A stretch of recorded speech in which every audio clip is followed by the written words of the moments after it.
В прямом эфире ТНВ новости Татарстана. В студии Алексей Калиничев. Добрый вечер. И вот о чем расскажем. Педагоги встревожены, родители возмущены. С мальчиком разговаривали. Он свою позицию изложил на сайте. В республике обсуждают аудиозапись конфликта учителя и школьника. Что же произошло в Бугульме, выясняла Филюза Хамидуллина. Кошелек или жизнь? А зачем работаем тут каждый день? Работники хозяйства в Лаишевском районе 8 месяцев не видели зарплаты. Почему им не платят за труд? Узнал Рамиль Шайдуллин. Когда с отопительным сезоном приходит невидимый враг. Техника стала более совершенной. На каждом газовом приборе, который работает с отводом продуктов заранее дымоход, установлены датчики. Как использовать газовое оборудование безопасно, знает Сергей Хайдаров. Не словом, а делом. Мы можем практиковаться во время лета. То есть мы свои теоретические знания применяем уже на практике. С самыми работящимися студентами познакомилась Лилия Кашфарова.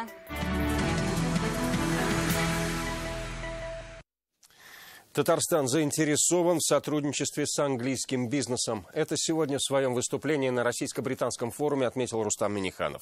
В столице Британии президент Татарстана презентовал республику. До начала симпозиума он успел пообщаться и с местными татарами о том, как местами рассеивается туман в татарстано-английских отношениях. Альбина Салгараева. Только за этот год внешнеэкономический оборот между Британией и республикой $800 миллионов. Для сравнения, прошлогодняя цифра 350 миллионов. Татарстан экспортирует нефть и нефтепродукты, пластмассу, каучук и резину. К нам же из Британии технологии, промышленные товары. Среди перспективных направлений – IT, медицина, авиастроение и химическая отрасль. Мы заинтересованы в привлечении британского бизнеса и капитала в Республику Татарстан.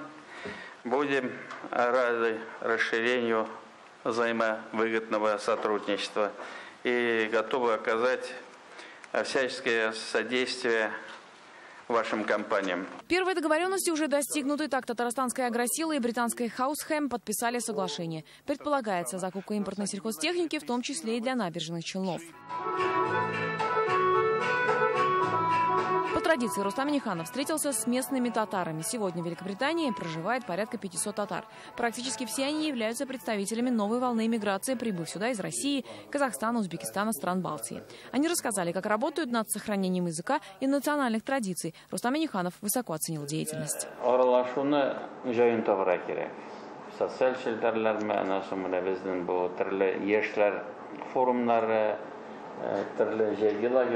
Біздің тараптан енді нинди біздің киштен килетерин ярдәм күрсәтеп булса, biz de тырышырбыз. Также в ходе визита запланирована встреча со старшим вице-президентом National Geographic по Европе и Африке госпожой Аннабель Канвелл. С ней обсудят туристическое направление. Альбина Салгараева, Марат Хусаинов, ТНВ, Великобритания. Казань в пятерке городов с самым высоким качеством жизни. Столица Татарстана заняла 4-е место, уступив Тюмени, Грозному и Москве. Рейтинг составил финансовый университет при правительстве России. В основу топа легли данные социологических исследований. Учитывалось качество медицинского обслуживания, состояние дорог, культура и образование, ЖКХ. Также в 30-ку лучших вошли набережные Челны. В рейтинге Автоград на 23-м месте. Педагоги встревожены, родители возмущены. Соцсети уже который день обсуждают конфликт между учителем и учеником 16-й Бугульминской школы. Интернет взорвал аудиозапись словесной тирады педагога в адрес школьника. Сегодня ситуацию прокомментировали Министерство образования и прокуратура республики. Имела ли место провокация или это немотивированная вспышка гнева, выясняла Филюза Хамидуллина.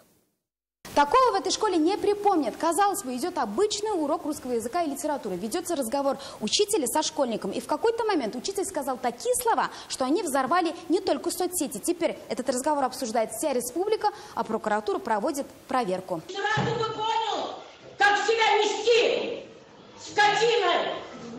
Попроще, будьте ладно. Сейчас буду попроще.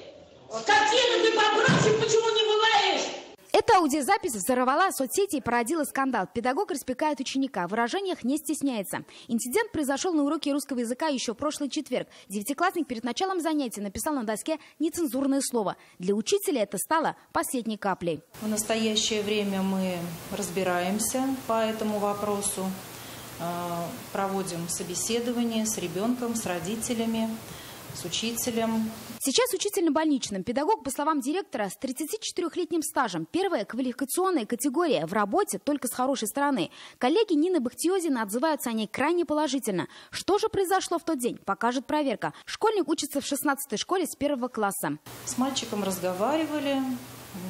Он свою позицию изложил на сайте. Своя точка зрения на ситуацию у Миноборнауки Республики. Позиция на официальном интернет-портале. Произошедший инцидент является грубым нарушением педагогической этики. Данное событие, из ряда вон выходящее, стало предметом обсуждения на родительском собрании и педагогическом совете школы. Приказом директора школы на педагога наложено дисциплинарное взыскание. В интернете же сейчас бурно обсуждают, кто прав, кто виноват. Мнения разделились. Известно, что поведение девятиклассника не безупречно. Воспитывается он мамой без отца. Учащийся уже 4 года состоит на учете в КДН. В этом году за ним числится 4 правонарушения – кражи и употребление спиртных напитков. По словам начальника управления образования Бугульмы, 4 месяца назад Кирилл Богомолов уже пытался спровоцировать эту же учительницу на конфликт. Он тайно положил шприц с каплями крови на ее учительский стол. Сейчас прокуратура проверяет аудиозапись конфликта.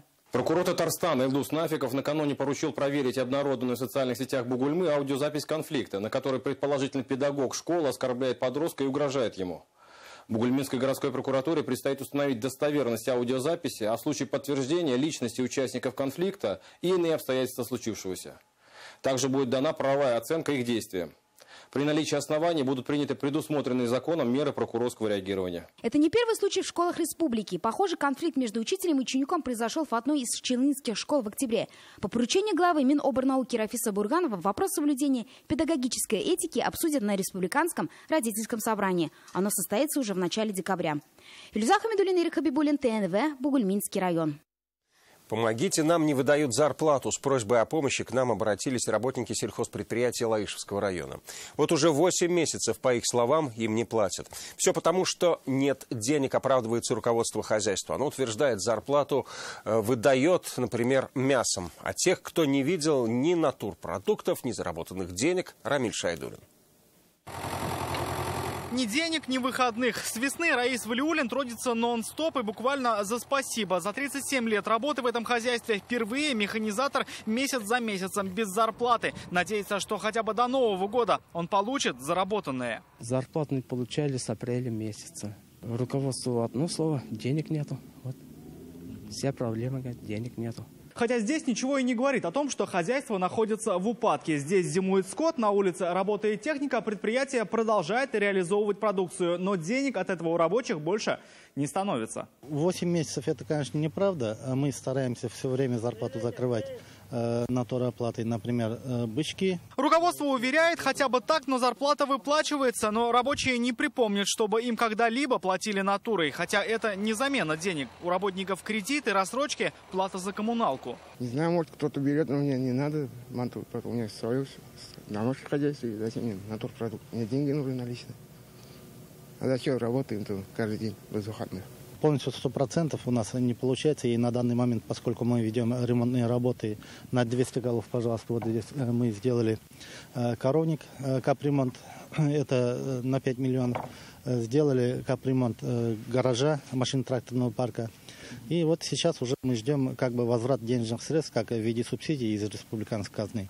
И эти деньги уже у нас непосредственно пойдут на зарплату. У руководства хозяйства вся надежда на субсидии. Если их не будет, то вопрос денег не решится. В районном сельхозуправлении не верят, что до такого вообще могло дойти. Чтобы 8 такого не было. Если было бы 8, там давно бы уже занимались, сами понимаете, то-то где-то. Поэтому такого не может быть. Я разберусь обязательно, и поэтому постараемся привести все в соответствие. Районные специалисты готовятся к выезду, а руководство хозяйства уверяет, с работниками расплатятся, но не раньше декабря, когда на их счетах появятся деньги по республиканской программе. Рамиль Шайдуллин, Данил Филатов, ТНВ, Лаишевский район. Напоминаю, в нашей редакции есть WhatsApp, его номер 8 987 420 0101. Сообщения принимаем круглосуточно. Ваши новости, присланные фото и видео могут стать репортажами наших сюжетов. Утро понедельника в Казани началось с крупного пожара в центре города. На Университетской горело административное здание. Пламя охватило около 400 квадратных метров. На место возгорания сразу же выехал отряд спасателей и спецтехника. Все подробности у Ринара Гинатуллина. Смотрите, как ребята стараются. Слышали, как ехали машины. Ходим, значит, уже лекции нас освободили и видим, как начинается вот это все.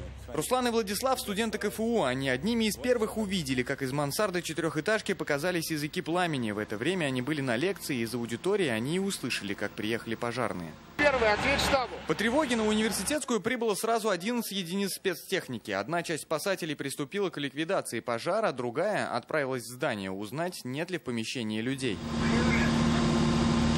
На первом этаже находится кафе, а на этажах выше административные помещения. Как оказалось, все люди, находившиеся в здании во время возгорания, эвакуировались самостоятельно. На чердаке пожар начался. А как узнали о пожаре? Не знаю, по залу весь домоган был, просто вот запах гари. И все, мы поднялись, посмотрели, уж там горит все начало. Мы уж всех предупредили, то, что горит, вызвали пожарных. Все вышли на улицу. Предварительная площадь пожара 400 квадратных метров. Организованы 3 боевых участка и привлечены 7 звеньев газодымозащитников. Но без проблем не обошлось. Во-первых, центр города, очень интенсивное движение.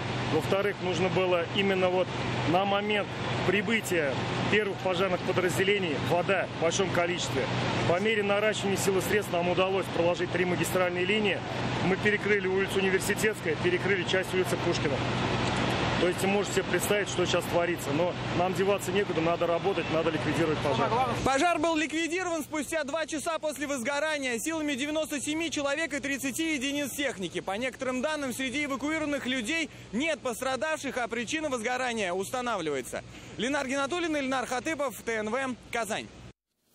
Осторожно, отопительный сезон или невидимый убийца в квартирах. В этом году из-за нарушения правил безопасности при использовании газовых котлов погибли 6 татарстанцев.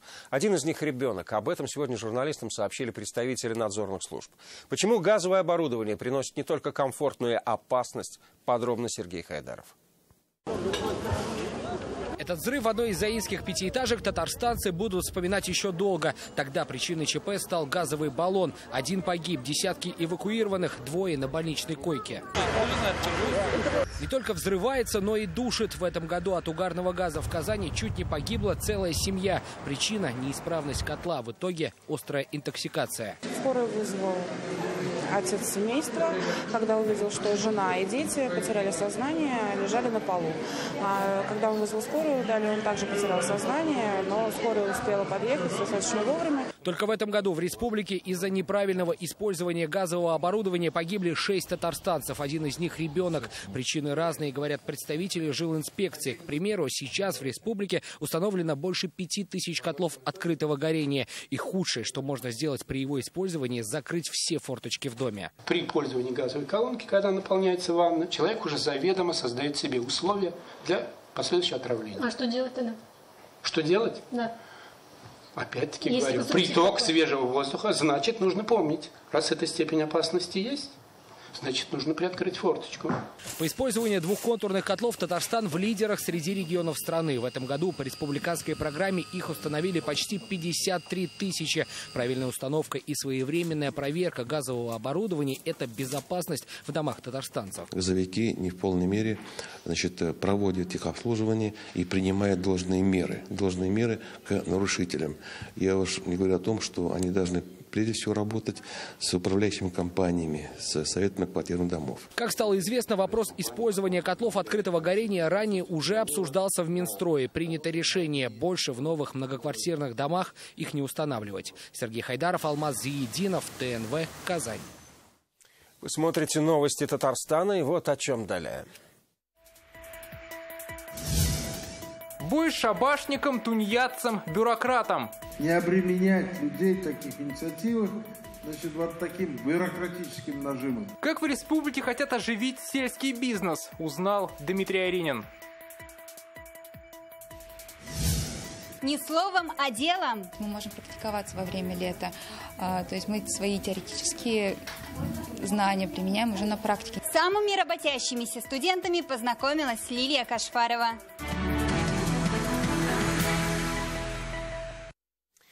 За минувшее воскресенье с улиц Казани вывезли 415 тонн снега. Эту цифру сегодня озвучили в Комитете внешнего благоустройства города. Рабочие продолжают очищать дороги и тротуары в столице. Сегодня на уборку снега вышли 160 спецмашин. В среднем за минувшую неделю каждый день на дорогах работали по 200 единиц техники. Всего с начала зимнего периода из города вывезли уже 1500 тонн снега. Беспилотники по заснеженным улицам. Как и где? Дмитрий Медведев сегодня подписал постановление о проведении эксперимента в Москве и Татарстане. Более 100 машин без водителей запустят на дороге уже 1 декабря. А тестировать их будут до марта 2022 года. Напомним, в Казани беспилотники появились еще летом. Кроме того, в Иннополисе курсируют беспилотные такси. Как относятся казанцы к тому, что машины без водителей – это не будущее, а настоящее? С одной стороны, круто, с другой стороны, непривычно. Мое мнение, то, что это не нужно. Да потому что это робот, он не всегда примет такие адекватные решения, как человек. Наверное, немножко смутит, еще не привыкли. Но попробовать можно. Я думаю, что это нормально вполне. Будущее наступает немножко, этому сопротивляться бессмысленно, наверное. Крайне отрицательно, потому что я считаю, что если произойдет какое-то ДТП, кто понесет ответственность за это? Чуть больше недели остается до объявления результатов конкурса «Великие имена России». Жители Татарстана отдали более 100 тысяч голосов. На сайте продолжается голосование за имена для аэропортов Казани и Бегишева. За вариант для столичного аэропорта больше всего голосов отдано Габдулле Тукаю – более 53 тысяч. Кандидат Николай Лемаев, именем которого могут назвать аэропорт в Закамье, набрал более 25 тысяч голосов. Он также лидирует в голосовании. Мы спросили у татарстанцев, за кого они голосуют и чьим именем они бы назвали Казанский аэропорт. Габдулла Тукай, наверное, я тоже того же мнения. Я бы за Муса Джалиля. Почему? Ну, потому что он весомый вклад. Ну, и Тукая, тут я бы 50 на 50 расценил, потому что это наше достояние республики. Габдулла Тукая. Почему? Лучше звучит. Можно и Туполева, но как бы Татарстан. Габдулла Тукай все-таки татарский поэт, писатель, поэтому... Габдулла Тукай. А почему за Габдулла Тукай? Ну, поэт же. Наверное, Тукай. Почему? Ну, мне кажется, ну, лично мое мнение, вот он самый такой большой вклад сделал в культуру. В Татарстане хотят взяться за сельских тунеядцев и городских бюрократов. Сегодня в Лаишево началась осенняя серия семинаров по повышению деловой активности на селе. Как отметили, сейчас при всей господдержке наблюдается старение деревни и отток населения. Как собираются оживить сельский бизнес, расскажет Дмитрий Аринин. Я читаю рецепты на английском языке. Так казанская учительница иностранного языка и ее муж-инженер, то есть типичные городские жители, освоили производство сыров и прочей молочной продукции. Несколько лет назад они всей семьей переехали в деревню, получили от республики грант и открыли свою ферму. Мы смогли развести коров, мы построили сыроварню, мы поставили забор. То есть нам удалось все деньги удачно реализовать. Нужно работать так, как я, с 4 до 12, с 4 утра и до 12 ночи. Тогда бизнес будет развиваться. Как сделать, чтобы таких примеров было больше, и стало главной целью семинара в Лаишево. Сюда приехали представители 11 районов. Обсуждали, как остановить отток населения из глубинки и занять делом местных жителей. Как отмечают, многие люди попросту не знают, как достойно зарабатывать на селе, и их нужно учить. Работники социально-культурных сфер составляют основное количество занятых деревень. Остальные выезжают вплоть до северных вахт. В этой категории есть и те, которые перебиваются временной работой, так называемой шабашкой, и те, которые живут, к сожалению, на пенсии стариков.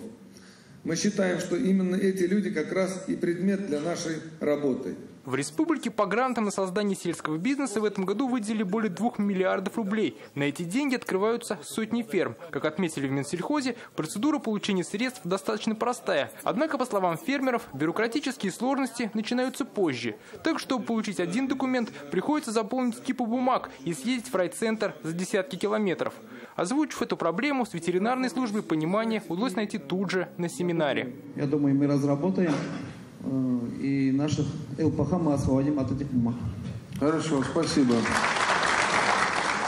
По всем замечаниям Фарид Мухаммедшин также обещал дать бой бюрократии. Надо упрощать не обременять людей в таких инициативах, значит, вот таким бюрократическим нажимом. Я думаю, мы обсудим, сегодняшний протокол обязательно включим.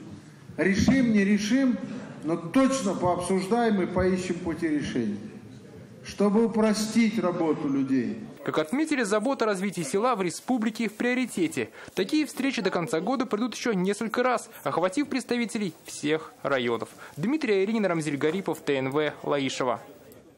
Что подавать как и, главное, креативно. Сегодня председатель медиасовета Русского географического общества Дмитрий Песков перед началом конкурса «Медиагрантов» встретился с журналистами. Предпочтение авторам проектов, экспедиций, научно-исследовательских работ, издательской деятельности, а также молодежному направлению. Причем в большом плюсе окажутся те, кто уже сумел заинтересовать инвесторов и доказать им, что проект будет долгоиграющим. Тогда же само РГО окажет лишь софинансирование. Около 700 заявок будут рассматривать в декабре этого года. Примерно 100 проектов получат грантовую поддержку. Есть шансы у молодого, но многообещающего проекта «Шаян ТВ». Безусловно, это важно и интересно, но, конечно, мы, поскольку я вот говорил, вы, наверное, слышали в начале, мы заинтересованы в максимальном продвижении. Максимальном продвижении во все медийные среды и по всей географии нашей страны, задействованием всех возможных медиа. Поэтому, если на национальных языках мы будем делать проекты при поддержке РГО, то тогда дистрибуция этих проектов будет ограничена национальными республиками. Вот. Поэтому я не исключаю возможность поддержки, опять же, зависит от проекта, но это не может быть приоритетом. За заслуги перед спортом директор первой спортшколы Нижнекамск Николай Моржин участвует в голосовании на получение национальной премии «За служение спорту». Федеральный конкурс проводит Минспорт России. К участию в голосовании подключился весь Татарстан. Его телефон разрывается от звонков, кипа документов на подпись и общения с коллегами и воспитанниками. Вот уже 44 года в таком режиме проходит рабочий день директора первой детской юношеской спортивной школы. За десятки лет десятки наград. Здесь, это самое последнее. До этого наград их было много. И отличник просвещения СССР, мы же в образовании было, и отличник просвещения РСФСР. Наград у Николая Сергеевича не счесть, но самое главное, он называет возможность прививать подрастающему поколению любовь к спорту. Задача наша – дать здоровье будущему поколению. Мы за здоровую нацию. А кто, если только не мы? Вот это я говорю, что, наверное, главное, что, Кирилл, это должны мы все помнить. В Нижнекамск Николай Моржин приехал в далеком 1974 году. С тех пор и руководит старейшей спортшколой города. Сам лично участвовал в строительстве нового здания. Сейчас стоит у руля альма-матер спортивной гимнастики и баскетбола. И в этом году он вновь поборется за победу. Николай Сергеевич претендует на национальную премию. Человек достоин, легенда нашего города, я считаю, что очень много вложил в развитие физической культуры и спорта в городе Нижнекамске, в республике Татарстан. Если учесть то, что Николай Сергеевич борется с номинантами из города Санкт-Петербург, из Краснодара и наш маленький Нижнекамск, то это очень престижно. Проголосовать за Николая Моржина можно до 4 декабря. Для этого нужно зайти на сайт Министерства спорта Российской Федерации. Светлана Звонарева, Кирилл Давкаев, Рафаэль Ракипов, ТНВ, Нижнекамск. Более 10 тысяч студентов Татарстана завершили 55-ю трудовую смену. Юбилейный слет трудовых отрядов собрал почти 200 человек. Проводники, педагоги, медики и строители, теперь бойцы, песни, истории и итоги о том, как живет республиканский стройотряд. Лидия Кашфарова. Строительному отряду «Север» 50, а юному Ильнуру Сафиуллину 19. Летом трудился на объекте под названием «Мирный атом». За смену заработал более 70 тысяч рублей. Всероссийская стройка, и мы занимались благоустройством территории. Пока Ильнур строила, Залия Ахмедшина спасала людей в Иркутске от ожогов. Юная медсестра в студотряде уже 4 года. За это время девушка стала лучшим бойцом и комиссаром отряда. В больнице нам дали благодарственные письма. Эту благодарственность также внесли в трудовую книжку.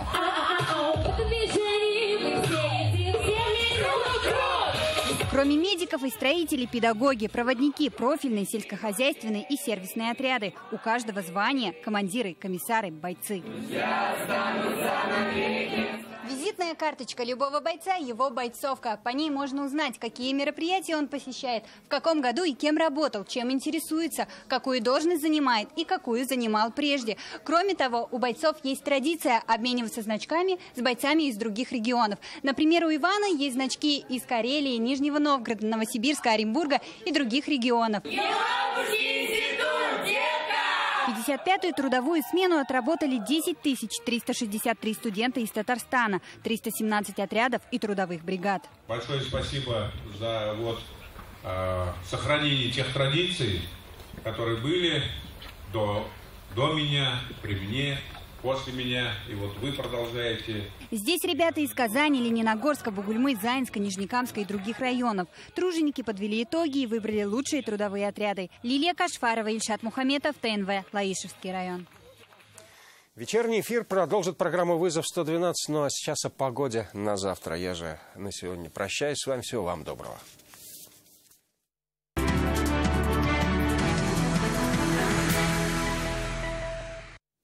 Добрый вечер. Новости спорта на ТНВ, в студии Алмаз Гафиятов. В Суперлиге победили Лига чемпионов в уме. Волейболистки казанского «Динамо» на своей площадке переиграли коллектив легендарного Николая Карполя. В нынешнем сезоне казанской и уральской командам предстоит в 2 раза больше встреч, чем обычно. Связано это с жеребьевкой Лиги чемпионов, где «Динамо» Казань и «Уралочка» оказались в одной группе. Матчем против «Уралочки» наши волейболистки завершали ноябрьский этап в Казани. Итоговый счет матча 3-0. В следующий раз соперницы встретятся уже на Урале. 19 декабря пройдет поединок Лиги чемпионов. Поздравляю девочек.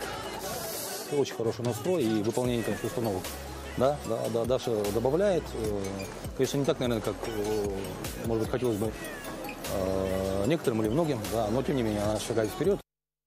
Челнинцы стали победителями Кубка России по синхронному плаванию в Санкт-Петербурге. В соревнованиях приняли участие более 150 спортсменов из 9 регионов страны. В качестве гостей были команды из Швейцарии и Хорватии. В составе сборной команды Татарстана в состязаниях участвовали воспитанники спортивной школы «Дельфин». Смешанная группа, в составе которой Артур Коршунов, Татьяна Митрофанова и Анна Гордеева, стали победителем соревнований. По итогам сольного выступления Анна Гордеева заняла 3-е место. Спортсменок подготовили тренеры-преподаватели Юлия Белоглазова и Алина Чурбанова. Стали еще ближе к своим болельщикам. Футболисты «Рубина» провели встречу со своими фанатами в одном из развлекательных комплексов Казани.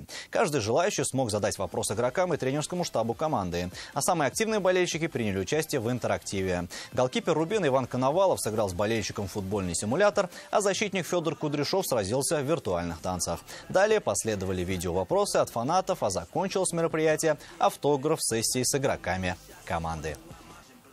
И это все новости спорта к данной минуте. Будьте здоровы и занимайтесь спортом. До свидания.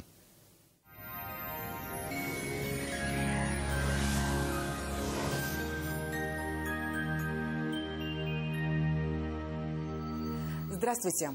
Новая неделя встречает нас пасмурной и снежной погодой. Более подробно после небольшой информации. Вам нужен шкаф-купе? Качественный, недорогой по вашим размерам?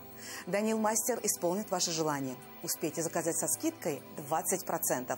Данил Мастер, Казань, Восстание 23, телефон 2 167 166. По данным сервиса Яндекс.Погода, на юго-востоке в Бугульме, Бавлы, Азнакаево ночные и дневные температуры схожи, около 6 мороза. На северо-востоке, Нижнекамске, Набережных Челнах, Елабуге будет пасмурно и снежно, -5. На севере Татарстана, Менделинске, Агрызе, Менделеевске также 5 градусов ниже нуля, выпадет снег. Для северо-запада 27 ноября будет пасмурным и снежным, около 6 мороза. На юго-западе, в Болгаре, в Буинске, Торжаном облачно, снег, -5, -7. В центральных районах в Чистополе, Альметьевске, Мамадыше синоптики обещают снежную и облачную погоду, около 5 мороза. В среду начнется понижение температур. Когда сустав болит невыносимо и отказывается работать как прежде, остается заменить его на протез. Медицинский центр «Доктор Ост» предлагает иные современные решения – ударно-волновую терапию и плазмолифтинг. Благодаря инновационным технологиям стало возможным помочь пациентам любого возраста с проблемами суставов любой сложности без операций и протезирования. В центре могут помочь уменьшить боль, укрепить суставы и повысить их эластичность. Не терпите боль. Запишитесь в «Доктор Ост». Медицинский центр «Доктор Ост» поможет справиться с проблемами позвоночника и суставов, без операции и протезов. Современные технологии, запатентованные методы и профессионалы своего дела. Вернуться к полноценной жизни просто. О погоде в столице. В Казани ожидается облачная погода, местами снег. Температура воздуха днем 4-6 мороза. Ветер западный до 4 метров в секунду. Атмосферное давление 752 миллиметра ртутного столба. Влажность воздуха 88%. В магнитном поле Земли без заметных возмущений. Это вся информация о погоде. В студии была Лейла Латыпова. Увидимся на ТНВ.